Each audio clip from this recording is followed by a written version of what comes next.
Y'all know what it is. It is the last morning after for the regular season. And y'all get this on a Saturday as football's going on. We played Friday. Oklahoma Sooners finish up the season 10-2, knocking out TCU 69-45 at the crib, senior day, all of that. And this game gave you everything you would expect from the Sooners. The entire roller coaster, the entire gauntlet of the way a game's supposed to go, the emotions up, down, all of it was there for your enjoyment. So we're going to, of course, dive into it. 22-piece nugget, the final one for the regular season. We'll have them for the postseason, but final one for the regular season. And so, before I dive in and give you the intro, if you want to jump right to the positions, offense and defense, you know the links are in the description. So before I dive into everything else, welcome to Unfair Sports. I'm your host, Jay. Thanks for pulling up to the channel. For the uninitiated, after every game, we do the morning after report. Give you 22 pieces, 15 on offense, 15 on defense, on what jumped out to me in the game. Of course, I'm not going to cover everything in this game. We're going to talk more in detail on the live stream on Sunday at 6, especially as we prepare for what the, bowl situations can be. And then, of course, we'll have the conference championship game. We'll know what our fate is today when Oklahoma State and BYU play in Stillwater in this chilly and cold and potentially wet day. So we'll see how that goes. But we're diving into the 11 things that got to me, offense and defense. And of course, first and foremost, you score 69 points, you got to talk offense first, right? Like that's one of those kind of things you like, no matter what. Yeah, 69 points was scored. Got to talk about that. So first nugget we got to go into, we've hit 50 points or more 5 times this season. That's tops in college football. So we were the number 4 offense in the country at 46 points per game. So it's pretty huge to say that we were that high up in points per game nationally. So I don't know what you're supposed to do about that right now. I'm sorry, 43 now. So we've moved up to number 3 in the nation in points per game at 43. I'm assuming that LSU is going to keep that going. They play Texas A&M this weekend, so they'll probably blow them out. But anyway, we're number 3 in the country right now in points per game at 43. It's pretty flipping high. Shout out to Jeff Lebby. I know we talk about that man in ways, but at the same time, this was a fantastic game for him. I'm going to give him his flowers. He called a really good game. We didn't have a lot of passes behind the line of scrimmage. We didn't see a whole bunch of the jet sweep stuff. I mean, we attempted 6 passes all game behind the line of scrimmage, which is about what you want. We had 9 deep balls past 20 yards, in which, shout out Dillon Gabriel. This man finished this game at 24 for 38, 400 yards of passing. He had 3 tutties, 1 interception. We'll talk about that. A long 59-yarder. He was only sacked twice, and that was really in the red zone when we were just kind of, being lackadaisical. But he also ran the ball 7 times, 36 yards, and he got another touchdown. So he's finished. He's got 30 passing touchdowns this season, and we're going to do a full season recap, of course. But he's also got 12 rushing touchdowns. He's got 42 tutties this year and 6 interceptions. Good Lord. Shout out Dillon Gabriel, baby. Senior day, he went out there and he cooked. He had 4 beautiful deep passes. 1 interception that I wish we could bring back. Let's talk about that one real quick. The Brendan Thompson deep pass that he should have hit, but he threw it a little too late, which ended up being underthrown and intercepted on first down at the beginning of the quarter, which I appreciate the aggression in that capacity, right? We started the game off very aggressively, and I like that. That is what this team is. Of course, our defense forced a punt. We go out there, first play, he throws it 50 yards to Nick Anderson. Right. We've got the receivers that we should be doing this with on a regular basis. And my goodness, next season with Jackson Arnold's going to be absurd. Just think about that. Literally, you're just going to walk out there, first play, you can launch it 50 yards because Nick Anderson is going to be open. He's going to be open. You can do it to Jaden Gibson the same way. It's going to be open. If Farouk comes back, throw him in the slot and then put Brennan next to him and get Petaway worked up to where you can start throwing him in there. Oh, God. Next season's going to be stupid. So, starts off with a 50-yarder. We get the pass interference on Stogner, which was great, and then Dillon Gabriel runs it in for a touchdown. So, of course, the tempo, the speed we're doing, we kept doing that. Another Dillon Gabriel beauty. He went out there and threw that bad boy deep to Jaden Gibson, which I still think is my favorite touchdown of the season, because Gibson caught that 59-yarder in stride, which I like, in stride. And the beauty of that catch was he knew he was going to score that bad boy at the 2-yard line. Dude's pulling on the back of it. Y'all saw it in the picture. He pulling on the back of him, and he's just like this, baby, touchdown. What do you do about that, right? That's exciting. That's got me just stoked about what's coming for the rest of the year. So Dillon Gabriel out there. Then he went deep to Brennan Thompson for the touchdown, which y'all been wanting. We've been wanting to get Brennan involved. We launched it to that bad boy. 53 yards for a touchdown, and he hit him in stride as well. So you had a lot of plays, and honestly, that Nick Anderson drop was a fumble. I'm just going to keep it a buck. We ended up on the right side of Big 12 refereeing in this game a lot more than I anticipated. And I think it was because more so we went out there and we rattled off. We was up, 42 to 16 at the half. I said the score was going to be 42 to 17 for the game. We had 42-16 at the half. I got proof too. I tweeted it out. It's on my Twitter account. You can see that, or the Xbird account. You can see it on there. I put out there. My prediction for this game was 42-17. We were up 42-16 at the half. We went out there and cooked. And then we didn't take our foot off the gas, which is something I kind of expected, to be honest, because we could have lost this game easily 45-42 because we let them score 45 points in the second half. We'll talk about defense in a bit. But instead, we kept going too. We kept scoring, finishing with 69 points, a second highest total of the season. Not too bad for the Sooners, right? Like, being 10-2 ain't bad at the end of the season when you look at it. When you actually look at everything and you be like, okay, it wasn't that bad. But those two losses still won't haunt us because we should be in the conference championship game already. We should actually be undefeated and be playing for the playoffs because we didn't lose nobody else. Yeah, road games. But anyway, Sawchuk, shout out to him. That's his, fourth straight game with 100 yards rushing? Fourth? Whew. 22 carries, 130, 3 touchdowns. We saw some Tyree, 5 carries for 29 yards. I'm guessing health-wise he's getting back there, but he had that with the touchdown. Dillon Gabriel had his touchdown, but Sawchuk, 3 tutties, 41 yards was the longest. Man, the run game looked like it decided to show up, right? The holes were opening. Shout out to the offensive line. I was seeing Rouse getting it. K. Green was getting it. I saw they was getting it on that line, man. That line was getting it, right? You started to see them really play well. And when I went and looked at the PFF grades, we graded very well in the block in this game, right? We graded very well in blocking overall in this game. And I'm happy to see that, man. That's what we kind of needed, that, right? Guyton didn't start, but Guyton got about 18 snaps in this game. And I know that health-wise was kind of one of the big reasons why he hadn't played him a lot. But Rouse, Matauer, Rahm actually did pretty solid too. He didn't have a bad game this time around, right? You saw a lot of Jacob Sexton out there mixing him with Guyton. Yeah, man. Look good. We look good on the line. We actually look good on our blocks. Like, we weren't perfect, but we actually looked good, especially in the pass block.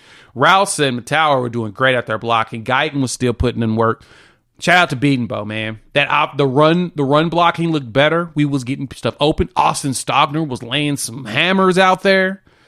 Sawchuk was able to get them holes. The patience was there. I think Sawchuk's RB1 next year. He looks like he's ready to take it over. Barnes didn't even look too bad either when Javonte got there at the end of the game. And so I think another offseason of him getting healthy, you'll get the Barnes and Sawchuk show. You'll probably start seeing a little Hicks, a little Smothers mixed in. So, yeah, we should be excited about next season. So, offensively, though, we did it. I mean, we went out there and scored 4 straight possessions, which is something that we anticipate. 5 straight possessions, actually. We scored on 5 straight possessions. We punted the ball, then we went 5 straight possessions of scoring on average times of 2 minutes. except for that field goal at the end, which was very smart that we went ahead and took the field goal to make it 45-16. What's the point of, that was a 5-minute possession. May as well just go ahead and kick the field goals. Fine. No need to run up the score that way. Take the points and go. And then, the unfortunate interception. So we got back-to-back touchdowns by them. And then we went back there and scored ourselves. You know what? We're going to let that happen. Gavin Sawchuk, that boy, touchdown. Go. Tutty. Love it. Right? That's what we've been wanting from this team. And we got it. 3 touchdowns from Sawchuk. 4 touchdowns from Dillon Gabriel. We had one of our more complete offensive games. Something that we should have been doing all season, right? But the good thing is that we continue to start getting better and building upon the blocks. So shout out to the offense on that. All right, that's the O. Hop in the comments. Let your boy know what's your thoughts, how you feel about how the O performed. I know it wasn't perfection, but guess what? We did good. And guess what? We got it. Emeka Megwa showing. He showed up and ran the ball one time for 6 yards, baby. Emeka Megwa. Ooh, next season, dog. That running back room should look a hell of a lot better now. And I think the line's going to really be gelled. All right. Let's talk about the defense, right? And I want to preface this by saying we're going to talk in the hamburger form with these 11 points. First and foremost, Billy Bowman. That is the Big 12 Defensive Player of the Year. 3 pick sixes returned for touchdowns this season with this beautiful 75-yarder this season. In this game, thank you, Billy Bowman, for your service. You the muff man. Shout out to him, man. That was a nice, because that dude plays center field so well. He found the top point of the ball, got it, took it. Finished the game with 9 total tackles, 4 of them solos. He had his pick 6, right? We ain't getting many sacks. Reggie Pearson got a sack, though. The strip sack, too. You see that? Shout out to the Hammer. Came out there, man. He showed out in this game. He finished the game with what was that? 4 tackles total, 3 solos, and that strip sack. And that's tackle for a loss, too, man. Reggie Pearson was everywhere, man. And I know he's had an up and down season, but he's been still solid for the most part, right?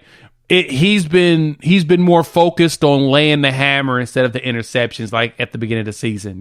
We were getting caught with our eyes in the backfield, and he got so much better as the season progressed. So good to see him out there playing. Seniors really showed out, especially defensively. Stutzman got his 8 tackles, 5 solos.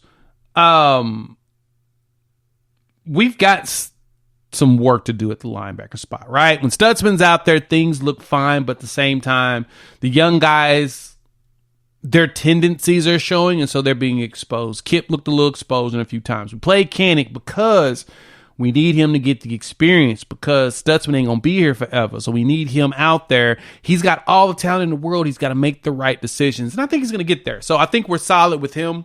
We're going to see a lot of Kobe McKenzie probably if in the bowl game. I expect a ton of Kobe. A ton of Kobe in that game, because him and Kip looked really good when they were going together, while at the same time they looked young. I mean, remember, they're redshirt freshmen. Just keep that in mind. So school-wise, they're sophomores. They're still young in the game, and experience-wise on the field, they ain't got a whole bunch of it. But that's the beauty of the way this defense plays. They keep playing hard, and they figure it out. Now, granted, we gave up 45 points. We gave up 29 points in the second half. This is probably our highest of the season. We don't give up a lot of second half points. Something that we've actually done very well this season is not getting gashed overly hard in the second half, except for, in our that Kansas loss. That game we gave up 21 points in that game in the second half, which isn't bad, right? That's not bad. Our offense just couldn't get humming in that game in that weather, but we looked really good defensively for most of the season. I'm gonna run the stats and tweet it out later today about how we did second half this entire season, because overall we gave up 4 games this season of 30 points or more. 3. We got 3 games this season of 40 points or more. 3. Last year we did 6. Year before that was 7. That's an improvement. We're not giving up a whole bunch of points. Now, we keep everybody in the 20s, and we've been holding teams in the 20 range pretty well. Under 30, we did solid this season, right? And that helps us because averaging 43 points a game, if you just keep scoring 40 and they stay under 20, you go under 30, you're going to win every game, right? You got to keep that in mind. That's what the defense is doing. They're not perfect, but at the same time, you hear me talk about that a lot here on the show. They're young. We have a very young defense, and that's something I appreciate about how we play ball. So, 10-2, baby. 10-2. All right, so more defensive things that really jumped out to me. I love seeing Kendall Dobie as well at mixing in with Deshaun McCullough at the cheetah role. And it looked like we were going more nickel. And so when you have all the linebackers out there, you'd have McCullough at cheetah. He'd rush in while at the same time go back. He's going to be something special long term. Like, he's one of those dudes that defensively, I'm like, yeah, I'm excited. Now, he didn't get a lot of snaps in this game. We played a lot more because more so TCU ran a lot of 4 wide sets. They had a lot of wide receivers out there, and you got to have some speed and someone that can handle in coverage. Kendall Dobie was probably one of our best pickups out of JUCO. That dude is a beast. He is really good. And he played 79 snaps in this game, 59 of them in coverage, because we played a lot of coverage in this game. He was on it. Shout out to him. He's my favorite pickup as of now from JUCO, because he's good. And I think he's going to be special long term. So you'll have him out there. We're going to lose Woody, but you got Gentry. Man, the defense looks different when Gentry's out there, and Gentry only played 55 snaps.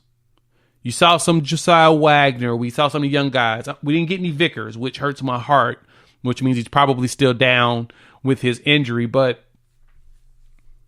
hey, man, second half we kind of struggled, but I'm not mad about it. It gave us the traditional roller coaster of OU football, but I think that that's something that tightens up next season. Like, we looked good to start the year, and then, of course, attrition gets us. But we've got some dudes coming in from this class, and these dudes we have that are young, that are developing, they're picking up the scheme better. Remember, next season, everybody would have been in the scheme at least a year. Some of them, 2. Think about it. Think about the progression you get out of having guys in the scheme for almost 2 years. That changes everything. So, all we got to do is get better pass rush from the defensive line. Believe me, they were pressuring the out of that boy. Like, pressure was real the entire game. Like, we were putting in hardcore pressure on Hoover. Hoover was throwing some bad passes because he was trying to get rid of the ball. Now, he had moments where he could throw it to open guys because our zone is something we've got to work on. And I think that gets better as these players understand the scheme better. They know they understand their depth perception and where they need to be. We get better in that. So I'm not concerned long term on that. We look good. Outside of that, man, I can't wait. Pass rusher R. Mason Thomas and PJ Adebaware. Oh, God. They're going to be fun to watch. We're going to be fun to watch. We've got a lot of dudes that are ready to play, and we've seen them show glimmers of. We've seen them show some glimmers of excellence. All we've got to do is put it all together, baby. And guess what? As long as the offense maintains its humming, we'll be fine. Now, that's the D. Hop in the comments. Let me know what's your thoughts. Love to hear from you all. Regular season's done. We finished 10-2. We'll do a recap on the regular season. I'll probably do it sometime today. Drop it on Sunday morning as we recap the season 10-2. How good it feels to be 10-2. Undefeated at home, 6-0 at the crib, 3-2 on the road, but we were 1-0 at neutral sites. That's what's important, right? The only rivalry that matters because that team is still vying for a college football playoff spot, and I'm hoping that we get BYU bowl eligible. Then we can go ahead and ruin somebody's opportunities to make it to the playoffs, because that would feel so good to pull out 2 dubs and go about our day. So, all right, like I said, we'll have a recap for the regular season. More videos coming down the line. I enjoyed Thanksgiving. I hope you all enjoyed your Thanksgiving. Got some good food systems, some good desserts. And yeah, we're going to chop it up. Sunday definitely going live. And yeah, more videos coming down the line. We'll talk soon. Peace.